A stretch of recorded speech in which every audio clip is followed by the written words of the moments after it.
today's radio question of the day. CFRA's Ottawa Now listeners are being asked, do Ottawa's parks need more public bathrooms or porta potties?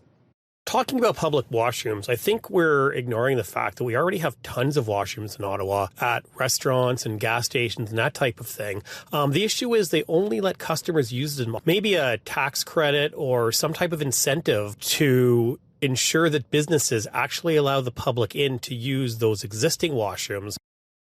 All right, it's time to go off script with Kristy Cameron. Your thoughts, Kristy? Well, I mean, look at that story that we just aired on CTV. You can't stay and cheer on a baseball game or really anywhere for any length of time if there's no toilet. We all have to go. It's a human need.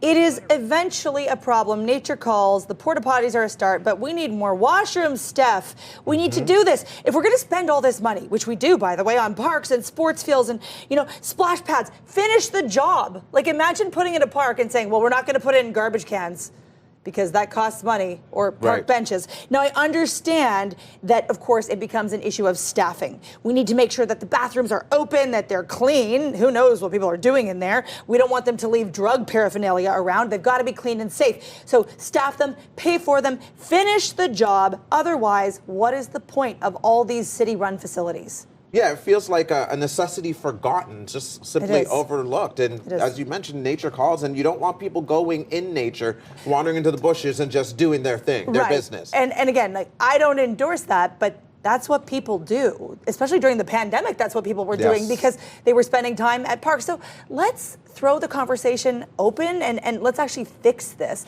as opposed to talking about it. The reality is we also have a lot of city-run bathrooms that are there. They're built. We don't have to build the buildings, but they're locked all the time. So just open them. Figure out a way to open them. Thank you for this, Kristy. And you can join the conversation. Leave a comment through the Talkback feature on the iHeartRadio app. You can listen live to Kristy Cameron on News Talk 580 CFRA weekdays from 2 to 6. And now watch Kristy's segments anytime on YouTube. Subscribe to the News Talk 580 CFRA channel.